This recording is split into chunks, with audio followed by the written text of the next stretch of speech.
collaboration with the Cyprus Mail. This is the Cyprus News Digest with Rosie Charalambous.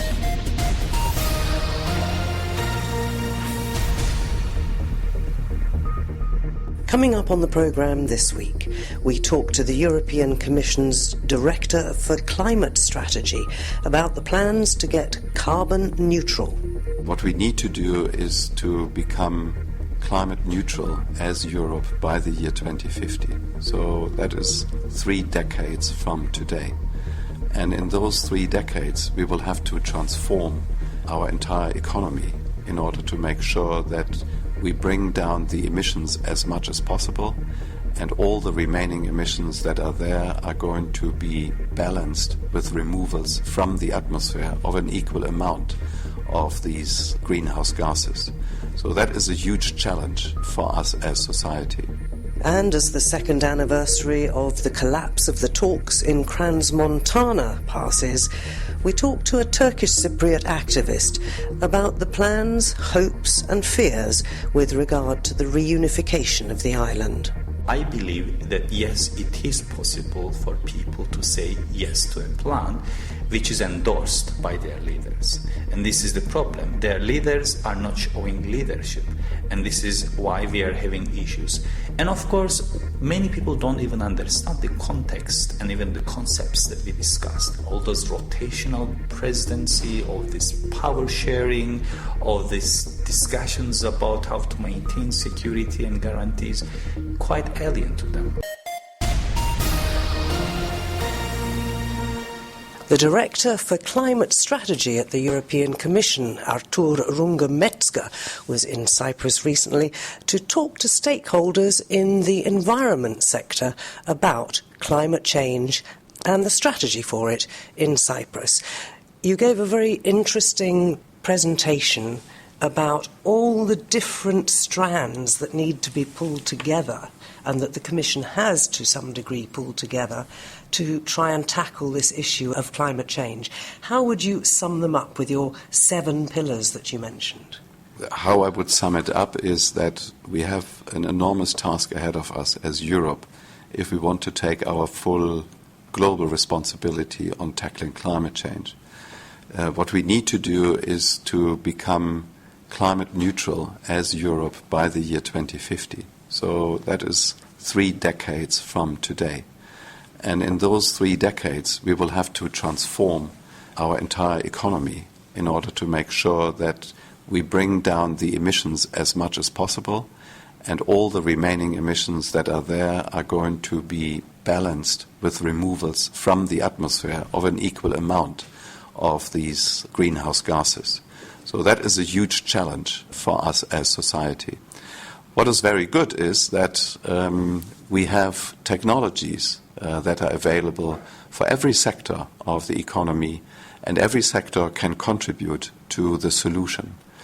And what we also know is that it is, although quite expensive, affordable for Europe to move into that direction.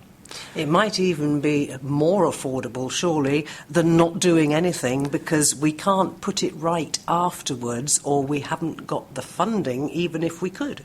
I think that is exactly the point we are also making in our paper, to say, if you look at the impacts of climate change and the effects that are going to happen with business as usual, and the amount of money we would have to spend on adapting to the bad effects of climate change, it doesn't make sense to continue with business as usual. And the only viable way forward is to become climate neutral by 2050. And it will have a lot of other positive impacts. It will stimulate our economy, which will continue to grow. It will reduce our fossil fuel bill, where we spend billions every year for buying fossil fuels from outside. It will improve our air quality, because by reducing greenhouse gases, you also reduce the amount of other pollutants that go into the atmosphere. And we know how many cities are struggling in Europe to get the air quality right for the citizens.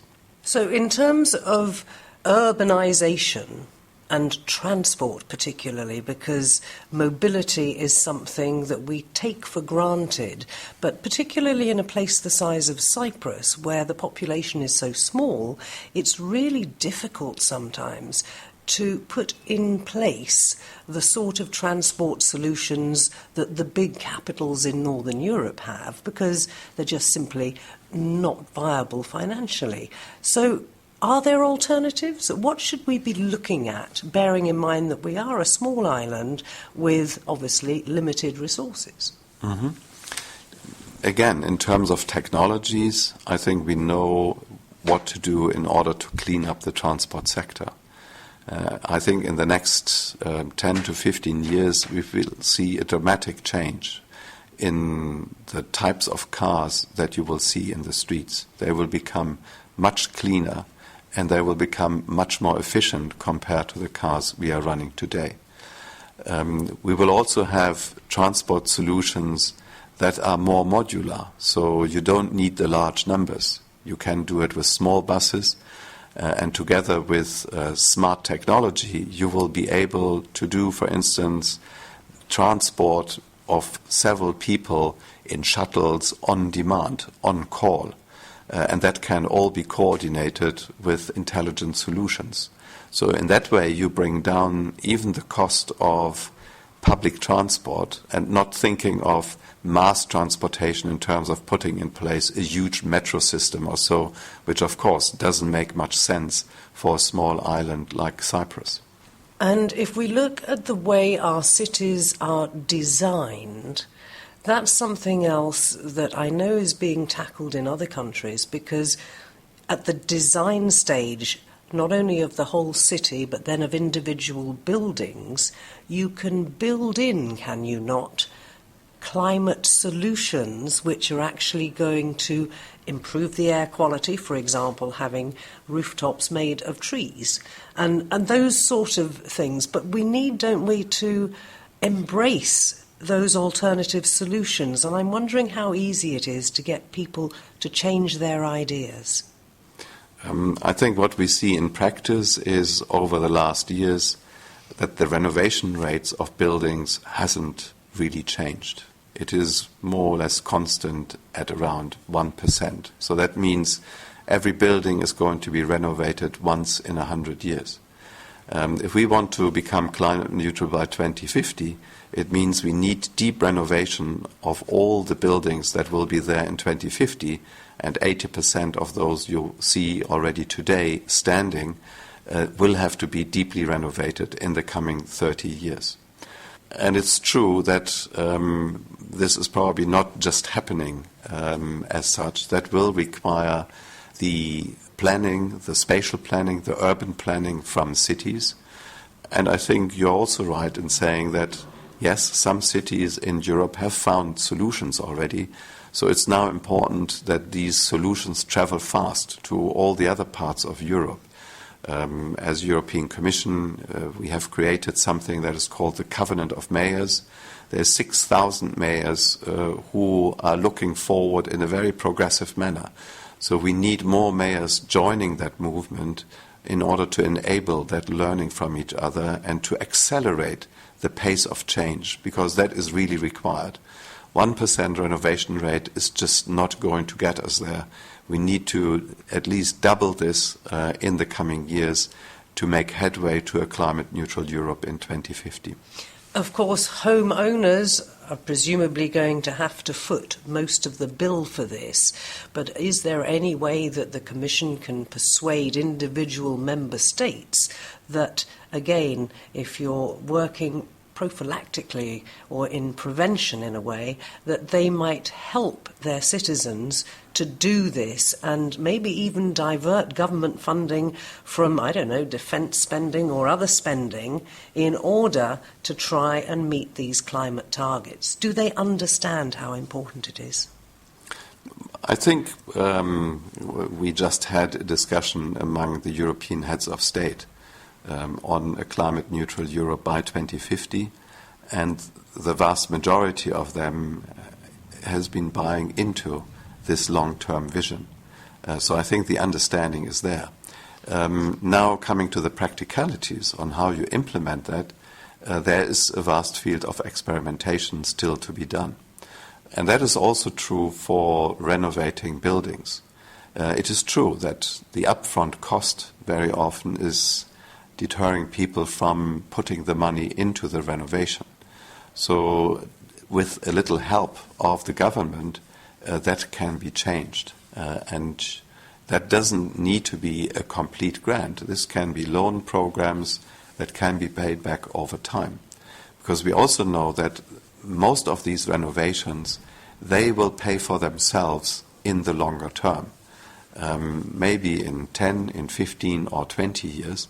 But for some people, that is just a little too long in order that they think it's worth the investment. So I think a little help from governments is going to be very important. Again, this has already started, also with the regional funds of the European Union. A number of member states, for instance, support the renovation, the deep renovation of social housing with that. But this also has to happen with private houses. It will have to be happening with houses that are privately owned but rented. And it will have to happen with office buildings and many other public buildings like schools and hospitals. Well, we haven't even touched on agriculture and all the other sectors, but if I were to ask you what you consider to be the most important and probably the most influential thing that could get us towards the target of 2030 and then 2050, what would you say it was?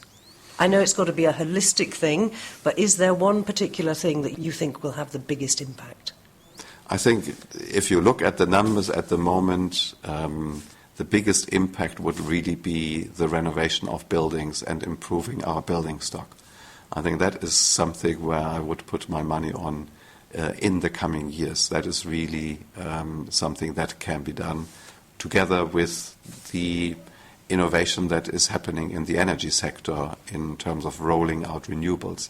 But I think that is going to run on its own because renewables have become very cost competitive over the past years. And that is the Director of Climate Strategy at the European Commission, Artur Runge-Metzger. In collaboration with the Cyprus Mail, this is the Cyprus News Digest with Rosie Charalambous. The biggest achievement of Crime Stoppers has been the ability of the public to be able to give information about crime anonymously. There's no way I could have kept prostituting without the drugs. There's no way I could have had my body used like a public toilet, because that's actually what prostitution is. And then the fourth series I started 3 days after I'd won the Oscar, so the whole of the Monarch of the Glen experience was all interplatted with the Gosford Park Oscar experience. I was working with Ronnie James Dio, and David was going to reform Whitesnake in 2003. Cyprus was chosen because Cyprus is a stable, peaceful and secure place. We have to really look closely. What are we doing with children? What are we doing with adolescents? And what are we doing with adults that can help them move into a more literate situation? The ones that I'm proudest of are the ones that were true discoveries, where we found something we didn't know existed. It's 2 years now since the reunification talks in Crans-Montana broke down. We're looking back at those 2 years, what's happened, probably more importantly, what's not happened, and the new scenario that seems to be being pushed by people on both sides of the divide in Cyprus. We're joined by a Unite Cyprus Now activist, Kemal Baykali. Kemal, what do you look back on the last 2 years? Because you were in Crans-Montana, weren't you, with a group of people demanding that the leaders come to some sort of arrangement, and then at the final hurdle it broke down? It's the first time in the history that Cypriots, Turkish Cypriots and Greek Cypriots were on the streets in Crans-Montana where they were having the talks. And we were trying to convince them to take that extra step, because we knew that this was a good chance, that this chance should not be wasted. Unfortunately, it was wasted. And in the last 2 years, we are now rolling backward. all the developments politically regarding the Cyprus problem have been very negative. And if you look at it collectively, when you look back for 2 years, you realize in what a messy situation we are in at the moment. We've had Jane Holt-Lute here. We've not really found out if she's able in any way to move things forward, because she really doesn't make statements to the press or whatever. What's your understanding of where we are now? Because the UN Secretary-General keeps saying that if we show the will, he's willing to reinvestigate starting the negotiations, but we don't seem to get anything concrete out of any of these statements. That's actually the case in the minds of many Cypriots as well, because all these talks about the frameworks, terms of references, the agreement points are meaningless to many people, because we know what we want. We want to achieve unification through a federal settlement. And all these talks about how we are going to do it have been going on for a very long time. In Crans-Montana, according to the words of the United Nations Secretary General, there were progress and there were convergences on almost all issues. And this was the reason there was this bridging document which was called the Guterres Framework, which was supposedly helping the sides to give and take and finalize the deal. So we are hearing now that Ms. Lute is coming back and then trying to convince the leaders about the terms of reference, which is not necessarily very clear to the people.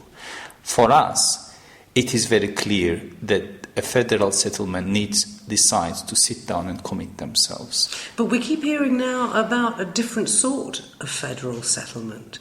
And it does seem that not only, I think it first came in a way into the public eye on the Greek Cypriot side, but now we have, am I right, Mustafa Akıncı being sidelined somewhat by other politicians who are in agreement to some degree with this new idea of a different type of federation, which in effect, I think, I'm right in saying, would mean partition. There are discussions about a loose federation or decentralized federation, meaning they were planning to give more power to the wings rather than to the center. But what we were told in Crans-Montana, that the real reason why the talks failed was because of the securities and guarantees. And after a year, we were told that it's about governance. And then after, we were told it's our power sharing. This contradicts what United Nations Secretary General told us. He explicitly said, written in his report, that there were convergences, so there shouldn't be an issue. Now, if it is about the power sharing, of course sides should sit down and agree what kind of powers will be in the federal government and what kind of powers will be in the constituent states. But I don't think that it really does matter at this point, because we all know what federation means. Federation means that there will be a central government and there will be wings, and certain powers will be executed by the wings and certain power by the central government. So I think all these discussions about which powers should be in the federal government or not is because probably not everybody is really ready to share power. It is probably because that Mr. Mustafa Akıncı has been saying that bicommunal, bizonal federation is only agreement on the table which has been discussed and supported by United Nations. And now there are discussions about alternative models, which means that we have to discuss those alternative models for another 50 years, which means that we need to make sure that everybody agrees on these models, which means that the international community should also agree on these models. So the problem is not the model. The problem is the willingness for sides to sit down and talk and agree. Now, what difference has been made by Turkey's moves in the EEZ, a second drill ship now apparently ready to start drilling, and démarche by the government of Cyprus Foreign Ministry to the EU and to lots of other people, but it seems to me there isn't a great deal that anybody can actually do about it. And I've read a lot of articles that suggest that Turkey is using this as a political lever, if you like, that it may say that it's trying to protect the interests of the Turkish Cypriots, but in actual fact it's drilling in places that it says are its own continental shelf. So it too is trying to deny the Turkish Cypriots their rights. There are overlapping and conflicting statements on that particularly. We know that certain areas are claimed by Turkey. There are certain areas which Turkey says that the Turkish Cypriots have rights as well. So all this mess could have been solved with a deal in Crown Montana, so that we could actually have parties agreeing on a model, on a federal model, so that sides can sit down and sort that out as well. Now, we know that such problems require political decision to solve. Such problems, such international problems which involve legal as well as political positioning would require sides either to sit down and talk or take it to an international court. But Turkey refuses to do that, according to the Foreign Ministry here. I asked them last week and they said, we invite them and let's go to the International Court of Justice. Because Turkey does not recognize the Republic of Cyprus. And it has said many times over and over again, even before the talks started, that the only way to solve the problem is to solve the Cyprus problem. So I'm not saying that Do you believe them? Are they willing to do that? Of course, Turkey is trying to defend its own interests. Whether there are people who are actually using Turkish Cypriots as an excuse to sort it out or not, it's another discussion. What we really need to do as a small country on this part of the Mediterranean is to be clever enough to sort our own mess first. We need to sit down and talk and agree on what kind of a deal do we want on this part of the Mediterranean, so that we can later sit down with Turkey and with all other powers and agree on some sort of a model. This is not a fair world. We all know this. So your first duty is to solve your own problem. And if you don't do this, people will be using it as an excuse. Whether they mean it or not, it's another discussion. What are you hoping for? Well, I am hoping that the reason will finally prevail. I know that you will think that I'm a very naive person for hoping that.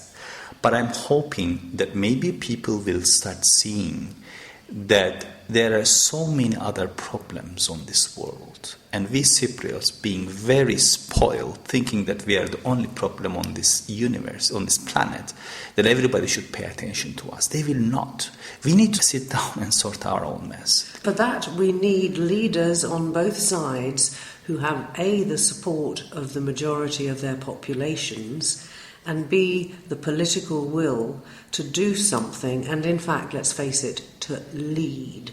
Now, it's a little more clear-cut perhaps in the Republic of Cyprus, because although there's the motherland thing on both sides, Greece, I don't think, is influencing policy to quite the degree that it seems now Turkey is, because it's doing it through Turkish Cypriot politicians. Mm-hmm. So comment on that for me. Is that a fair assessment? It is fair and unfair. We have seen in the last talks in Montpellier that Greece was very active in the talks, actually, more than it used to be in the past, through its own foreign minister.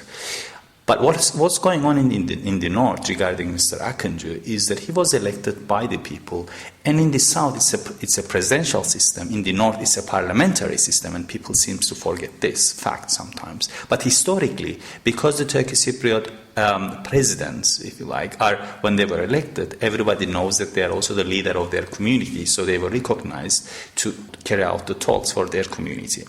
Now, because we believe, as United Cyprus now, the forces of partition, the forces against federation, are against the position that Mr. Akıncı is supporting. They are cooperating. This is the reason why Mr. Özersay, Mr. Anastasiadis, and Mr. Çavuşoğlu seems to be on the same line, because they are convinced, or they are being convinced by some powers, I don't know who, they want to speculate on that it is possible to establish some sort of a two-state solution under the EU. And this is the reason why people are trying to sideline Akıncı, because Mr. Akıncı keeps insisting on the federal model, saying that if we leave this model, if we try to embrace some other models, we are going to find ourselves outside the international practices, international law, and what we have been discussing for many years. Now, I don't think that it is that easy to sideline Mr. Akıncı. We all know that Turkey is very influential on the Turkish Cypriot politics, but it is not always the case. We know what happened when they were supporting Mr. Talat in the past, and Mr. Talat was not elected. And there were times that when Turkey is pushing for something so much, it backfires in the Turkish Cypriot community. So the essence of the issue is that if we believe as Cypriots that unification through a federal solution is possible, we should stop these games. We need to sit down, talk to each other, finalize the deal around the Guterres framework, and then sort out our natural resources issues, and then sort out other issues and become a model for the region. Because our region, as we had recently realized with that missile mistakenly fall on the Turkish Cypriot side, we are not surrounded by a very peaceful environment. So we need to have this stability for ourselves so that we can maybe in the future be example to other countries. And do you think that the people on both sides are ready for a solution? Because the other problem, of course, is that there's a sort of tacit understanding that if an agreement is reached by the leadership, that it will be put to a referendum. And, well, the Turkish Cypriots voted yes to the Annan plan. It does seem that support for what's been going on has been falling. The latest survey by the World Bank, if you remember, says that without any kind of a campaign, without anything, more than half of the Turkish Cypriots are still prepared to say yes. And around 45% Greek Cypriots are ready to say yes to a deal which is brought to them by their leaders. This is the survey carried out by the World Bank, I think late 2018. So I believe that yes, it is possible for people to say yes to a plan which is endorsed by their leaders. And this is the problem. Their leaders are not showing leadership. And this is why we are having issues. And of course, many people don't even understand the context and even the concepts that we discussed. All those rotational presidency, of this power sharing, of these discussions about how to maintain security and guarantees, quite alien to them. And this is why many politicians who are against solution are abusing the fears and irrelevance of the people. Well, then surely it's up to some groups, maybe like Unite Cyprus Now, since it's obviously not being done by the political leadership, to inform people exactly what is involved in a federation and what the different powers mean according to where they're allocated. I think an information campaign is definitely useful. But I think what we need at the moment is for people to talk to each other and understand their fears. And this is why we are now initiating the dialogue groups. Hopefully we are going to have dialogue groups around the island where we bring Turkish Cypriots and Greek Cypriots talk to each other. They don't need to agree. They don't even need to talk about Cyprus problem. We want them to talk about their fears and concerns. Then we can start maybe talking about as well about informing people. We have to remember that people have their own daily lives and issues. They have a job, they have their family, they have their children. We need to understand that the issues in their daily lives are actually related with the Cyprus problem. And the impact it has. And the impact it has. Sometimes we fail to forget this. If we had, for example, a proper checks and balances in the Republic of Cyprus, probably we wouldn't be having all kind of economic crisis or corruption and all those problems that the country is facing now. It's just one example. So it is very important to show people, if you are an environmentalist, for example, Rosie, then you have to understand, Aki is not implemented in the north, it means that your soil will also be spoiled. Your air will also be polluted. So it is such a small country. It is important to show people the relevance with the environment, with the future of their children, with how the diverse groups are regarded, with how nationalism affects people, and with everything we do in our lives, even with our economy and with our income. That is Kemal Baykali, who is an activist with the Unite Cyprus Now platform, talking to me about where or where not the interminable, dare I say it, Cyprus problem is headed.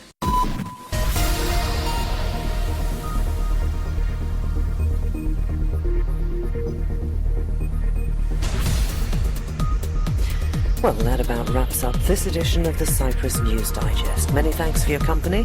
Hope you'll join me next week. Till we meet again, take care and God bless. Bye-bye now.